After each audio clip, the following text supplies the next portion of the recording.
এই ঘটনাটা পুরো ৫ বছর সময় ধরে আমি চাকরি পেয়ে গ্রাম ত্যাগের আগ পর্যন্ত ঘটেছিল। যদিও বেশ কয়েক বছর আগের, কিন্তু ঘটনাটা মনে পড়লে এখনও আমার টনটন করতে থাকে। এত মজা পেয়েছিলাম যা ভাষায় প্রকাশ করার মতো নয়।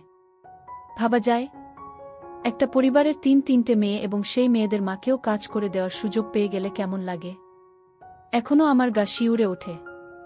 না, আর ভূমিকা করব না, এবারে আসল কাহিনী শুরু করা যাক। কামরুল হাজদার, যাকে আমি হাজদার নানা বলে ডাকতাম, আমাদের বাড়ির কাছেই জমি কিনে সেখানে বাড়ি করে বসবাস শুরু করলেন আর আমাদের পড়শি হয়ে উঠলেন। হাজদার সাহেবকে নানা ডাকার পিছনে অবশ্য একটা কারণ ছিল। উনার বউ প্রথম দিন আমাদের বাড়িতে এসেই আমার মাকে দেখেই তার মায়ের মতো মনে করে উনিও মা ডাকা শুরু করলেন। সেই থেকে হাজদার গিন্নিকে নানি আর হাজদার সাহেবকে আমার নানা ডাকা শুরু। এছাড়া উনাদের সাথে আমাদের আর কোনো সম্পর্ক ছিল না। হাজদার নানার ৩ মেয়ে, আভা, শোভা আর নীরা। স্বাভাবিকভাবেই ওরা আমাকে মামা ডাকত। তবে হায়দার গিন্নি কখনো আমার নাম ধরে ডাকত না, সে আমাকেও নানা ডাকত। আকৃতি আর চেহারাগত দিক দিয়ে হাজদার নানার ৩ মেয়ে সম্পূর্ণ আলাদা। বড় মেয়ে আভা ৫ ফুট ২ ইঞ্চি লম্বা। মুখটা একটু লম্বাটে, কিন্তু তাতেই ওকে আরও বেশি সুন্দর লাগত। মেঝো মেয়ে শোভা। একবার কেউ দেখলে দ্বিতীয়বার ফিরে তাকাত না ওর স্বাস্থ্যগত কারণে। তবে মুখের গড়নটা খুব সুন্দর। আর সবচেয়ে ছোট নীরা ওর বড় ২ বোনের সংমিশ্রণে মাঝামাঝি, দেখতে সুন্দর, মাঝারি গড়ন। আমাদের পাড়ায় যখন আসে তখন আভা ক্লাস 9, শোভা ক্লাস 6 আর নীরা ক্লাস 3-তে পড়ে। ছাত্রী হিসাবে কোনটাই তেমন সুবিধার ছিল না। তবে সবচেয়ে মাথা মোটা ছিল শোভা। ওর স্বাস্থ্যগত কারণে ওকেই সবার বড় বলে মনে হতো। ২ বছর গেল। আভা এসএসসি সেকেন্ড ডিভিশনে পাশ করে কলেজে ভর্তি হল। কিন্তু ফার্স্ট ইয়ার ফাইনালের রেজাল্ট খুব খারাপ করল। আর বাবা মা ভাবলেন আভা বোধ হয় এইচএসসি পাশ করতে পারবে না। আমি তখন ধুমসে টিউশনি করি আর আমার ছাত্ররা বেশ ভালো রেজাল্ট করায় আমার সুনাম চারদিকে ছড়িয়ে পড়েছিল। আভার মা অর্থাৎ নানি আমাকে বলার সাহস না পেয়ে, যেহেতু খাটুনি বেশি হয় বলে আমি খারাপ রেজাল্ট করা ছাত্রছাত্রী পড়াতাম না, আমার মাকে ধরল আমাকে রাজি করাতে যাতে আমি আভাকে পড়াই। মায়ের আদেশ বলে কথা, তাছাড়া আভাকে আমারও বেশ ভালো লাগত, যদিও আভার প্রতি আমার কোনোই খারাপ নজর ছিল না।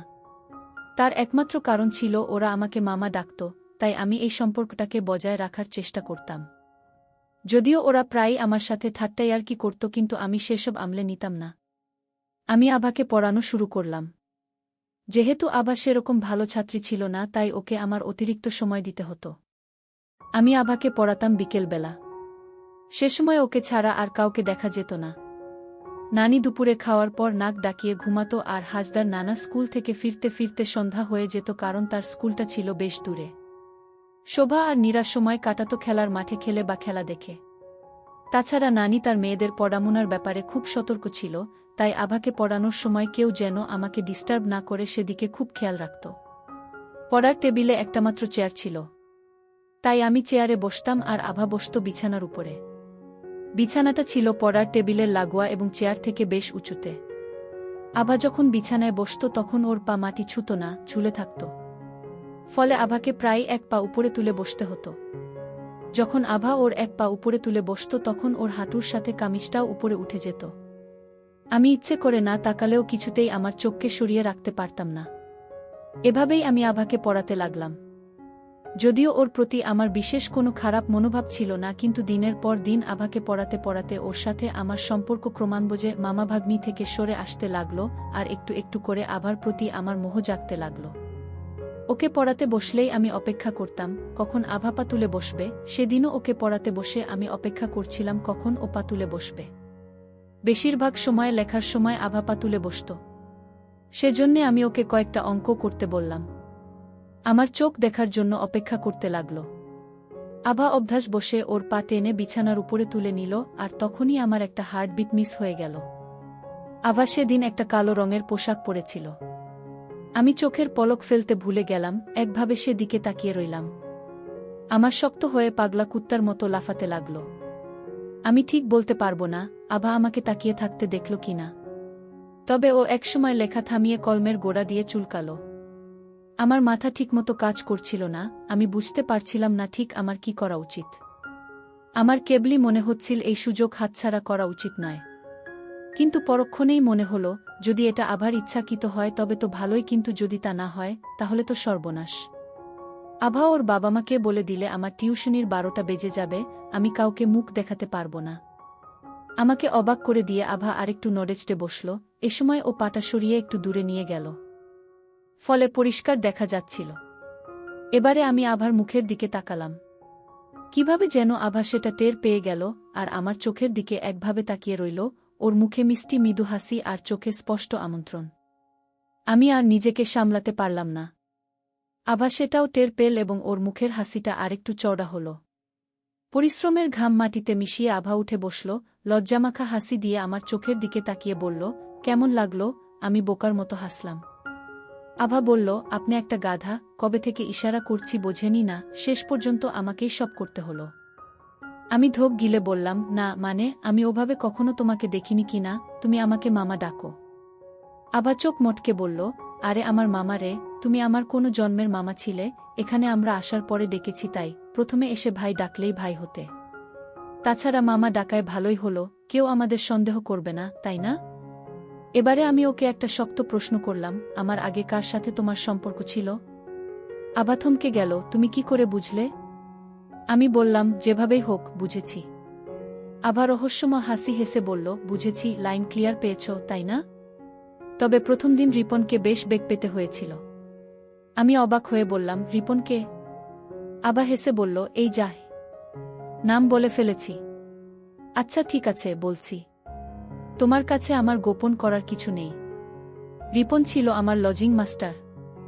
ওর জন্যেই তো আমার রেজাল্ট খারাপ হলো। ওর কাছে পড়তে বসে পড়া ফেলে প্রেম করতাম, ও খুব ভালোবাসত আমাকে। আস্তে আস্তে প্রেম গভীর হলো, ও আমাকে বিয়ে করবে বলে কথা দিয়ে বেশ কয়েকদিন কাজ করে দিল। আমি বললাম, তারপর? আভা বলল, তারপর যা হওয়ার তাই হলো। মাস 3 আগে একদিন মায়ের কাছে ধরা পড়ে গেলাম, ওকে তাড়িয়ে দেওয়া হলো, তবে আমি জানি ও আমাকেই বিয়ে করবে। সেদিনের মতো বিদায় নিলাম। তারপর প্রায়ই আভাকে কাজ করে দিতাম, এভাবে প্রায় 8 মাস ধরে আভাকে কাজ করে দিলাম। কিন্তু একদিন কাজ করার সময় শোভা দেখে ফেলে। আমি মনে মনে ভাবলাম, যে করেই হোক শোভাকে থামাতে হবে যেন কাউকে এ কথাটা না বলে, তাহলে আভার বিয়ে ভেঙে যাবে। আমার মনে হয় শোভা বুঝবে, নিজের বোনের এত বড় সর্বনাশ ও করবে না। ওই দিনই রাতের বেলা সুযোগ বুঝে আমি শোভাকে ধরলাম যাতে ও কাউকে কিছু না বলে। যদিও শোভা তখন ক্লাস 6-এ পড়ত, কিন্তু ওর তখন ক্লাস 8-এ পড়ার কথা। 2 বছর ফেল করে 6-এ রয়ে গেছে। সেদিন রাতে বাড়ির পিছনের রাস্তায় ওকে পেয়ে গেলাম। আমাকে দেখেই শোভা মুখ ঘুরিয়ে নিল, তবু আমি ওকে ডাকলাম, কাছে গিয়ে জিজ্ঞেস করলাম, শোভা, কথাটা কাউকে বলিসনি তো?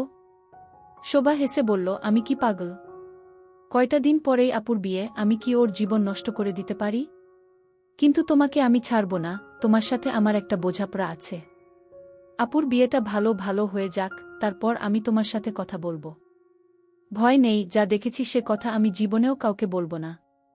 কিন্তু সাবধান, ভবিষ্যতে আর কখনো আপুর দিকে হাত বাড়াবে না। শোভা বাড়ির দিকে চলে গেল। আমি পরম নিশ্চিন্ত হলাম, কিন্তু একটা বিষয় আমার মনের মধ্যে খচখচ করতে লাগল, শোভা আমাকে নিয়ে কি করতে চায়? আবার বিয়ের আমেজ কাটতে 10-12 দিন চলে গেল। সবাই ব্যস্ত, বাড়িতে নতুন মেহমানদের আনাগোনা, এসব কারণে আমি একটু নিজেকে আড়াল করে রাখলাম। তারপর একদিন দুপুরবেলা শোভা আমাদের বাসায় এসে এক ফাঁকে আমাকে একা পেয়ে বলল, মামা, বিকেলে এসো, কথা আছে। বিকেলে শোভাদের বাসায় গিয়ে দেখি বাড়ি প্রায় ফাঁকা, কেউ নেই। সবগুলো ঘরের দরজা বাইরে থেকে বন্ধ, কেবল শোভার ঘরটাই খোলা। এগিয়ে গিয়ে দেখি ঘর গোছাচ্ছে। আমি খুব করে একটা কাশি দিলাম। শোভা আমাকে ঘরের ভিতরে যেতে বলল। আমি জানতে চাইলাম, আর সবাই কোথায়? শোভা জানালো, নীরাকে নিয়ে নানা আর নানি বাজারে কেনাকাটা করতে গেছে, শোভা বাসায় একা। আমি এগিয়ে গিয়ে বললাম, কি বলবি তাড়াতাড়ি বল, আমি খুব টেনশনে আছি। শোভা একটা রহস্যময় হাসি দিয়ে আমার সামনে এসে দাঁড়ালো, দুজনের মধ্যে মাত্র ইঞ্চিখানেক দূর। শোভা বলল, না মামা, তেমন সাংঘাতিক কিছু বলবো না, তার আগে বলো তো আমি দেখতে কেমন? আমি একটা ঢোক গিলে বললাম, কেন, ভালোই তো, তোকে আমার বেশ ভালোই লাগে, তুই খুব ভালো মেয়ে। হঠাৎ উত্তেজিত হয়ে উঠল শোভা, মিথ্যুক কোথাকার, তোমরা সবাই মিথ্যে কথা বলো। আমার মা বাবা, বোনেরা, তুমি সবাই মিথ্যে কথা বলো। আমি জানি আমি দেখতে কেমন। কেউ আমাকে পছন্দ করে না, সবাই আমাকে আড়ালে বিশ্রী সব নাম ধরে ডাকে। এই দেখো, বাবা মা নীরাকে বাজারে নিয়ে গেল, আমাকে নিল না, কেন? আমি কি এসব বুঝি না? আমি সব্বাইকে চিনি, কিন্তু আমার কি করার আছে বলো? বিধাতা আমাকে এরকম বানিয়েছে, আমার কি দোষ? ফুপিয়ে কাঁদিতে লাগল শোভা। কথা বলতে বলতে পিছিয়ে গিয়ে খাটের উপরে বসে পড়েছে ও। আমি হতভম্ব হয়ে গেলাম, কি করব কিছুই বুঝতে পারছিলাম না। শোভা চুপ মুছতে মুছতে বলল, আমি জানি কেউ আমাকে বিয়ে করবে না, সারা জীবন আমাকে একা একা থাকতে হবে। কেন? কি নেই আমার? আভার মতো আমিও একটা মেয়ে, আভার যা যা আছে আমারও সব আছে। কিন্তু তুমি আভাকে কাজ করে দিয়েছ। আমার দিকে তো ফিরেও তাকাও না। আমি জানি তুমি আমাকে একটুও পছন্দ করো না, এখন মিথ্যে কথা বলছ। আমি এগিয়ে গিয়ে ওর মুখটা ধরলাম, ওর চোখ মুছে দিয়ে বললাম, না না শোভা, তুই জানিস না আমি তোকেও খুব পছন্দ করি। ফোপাতে ফোপাতে শোভা বলল, ঠিক আছে, যদি তুমি আমাকে পছন্দই করো তাহলে এখন একটু কাজ করে দাও, তাহলেই বুঝব সত্যি তুমি আমাকে পছন্দ করো। আমি খুব বিব্রত বোধ করছিলাম, কি বলবো কিছুই বুঝে উঠতে পারছিলাম না। শোভা ওর মোটা মোটা দুই হাতে আমার দুই হাত শক্ত করে ধরল, মনে হচ্ছিল আমার হাত দুটি পিষে ফেলবে। দাও না মামা, সেদিন আভাকে যেভাবে কাজ করে দিয়েছিলে সেভাবে আমাকেও একটু কাজ করে দাও। আমার দুনিয়া বদলে গেল। আমার মনে হলো আমার সামনে বসা শোভা শুধুই একটা মেয়ে, একটা কাজ করে দেওয়ার যন্ত্র। দিন গড়ালো, এরই মধ্যে দুর্ঘটনাও ঘটে গেল। শোভার সাথে আমার সম্পর্ক বেশ শিথিল হয়ে এসেছিল, তাছাড়া নানান পারিপার্শ্বিক চাপে মেয়েটা হতাশ হয়ে পড়েছিল। ফলে হঠাৎ করেই ও নিজেকে শেষ করে বসল। তারপর চলে গেল বেশ কিছুদিন। ইতিমধ্যে ওই বাড়ির ছোট মেয়ে নীরার সাথে আমার গোপন একটা সম্পর্ক গড়ে উঠেছিল। তখন নীরার বয়স অনেক কম ছিল, কাজ করে দেওয়ার যোগ্য হয়ে ওঠেনি, শুধু উপর দিয়ে কাজ চলত। এরই মধ্যে ঘটে গেল অন্য এক ঘটনা। নীরার সাথে আমার আরও ঘটনা আছে, সেটা পরে বলবো, তার আগে বিশেষ ঘটনাটা বলি। একদিন নানি আমাদের বাসায় এসে আমার আম্মাকে অনুরোধ করল যে আমাকে উনাদের বাসায় কয়েকটা রাত কাটানোর অনুমতি দিতে হবে। কারণটা অতি সাধারণ, শিক্ষকদের একটা 5 দিনের ওয়ার্কশপ হবে ঢাকায়, নানাকে সেই ওয়ার্কশপে অংশ নিতে ঢাকা যেতে হবে। সেখান থেকে নানা যাবেন আবার শ্বশুরবাড়ি। আভা তখন 8 মাসের, তাই ওকে নিয়ে আসবেন। আভা অবশ্য বলেছিল বাচ্চাটা নাকি আমার। বাড়িতে নানি এবং নীরা ছাড়া কোনো পুরুষ মানুষ নেই, তাই রাতে নিরাপত্তার জন্য একজন পুরুষ থাকা দরকার। তাছাড়া নানির খুব ভূতের ভয় আছে, রাতে একা থাকতে খুব ভয় পায়। সেজন্যে আমি যদি ওই কয়টা রাত নানির বাসায় কাটাই তাহলে খুব সুবিধা হয়। আমার আম্মা নানির অসহায়ত্বের কথা ভেবে রাজি হয়ে গেলেন। সেদিন বিকেল থেকেই আকাশে মেঘের আনাগোনা শুরু হয়ে গেল এবং সন্ধ্যার অনেক আগেই চারিদিক অন্ধকার হয়ে গেল। সন্ধ্যার পরপরই টিপটিপ বৃষ্টি শুরু হলো। আম্মা বললেন, বৃষ্টি বাড়তে পারে, তুমি এখনই চলে যাও। আমি আভাদের বাড়ি গিয়ে দেখলাম সবগুলো দরজা জানালা বন্ধ। আমি দরজার কড়া নেড়ে নানিকে দরজা খুলতে বললাম। নানিকে খুব ফ্রেশ দেখাচ্ছিল, মনে হয় সন্ধ্যার পর গোসল করেছে। শুনেছি নানির খুব ছোটবেলায় বিয়ে হয়েছিল, তখন তার বয়স মাত্র 15, আর 16তে আভার জন্ম। সে হিসেবে নানির বয়স তখন 34-35-এর বেশি নয়। 3 মেয়ের মা হওয়া সত্ত্বেও যে কোনো পুরুষের মনে আগুন জ্বালানোর মতো সম্পদ তার ছিল। নানিকে লাল পাটওয়ালা সবুজ শাড়িতে সুন্দর লাগছিল, সেই সাথে নানির ঘন কালো কোকড়ানো চুলে বাড়তি আকর্ষণ যোগাচ্ছিল।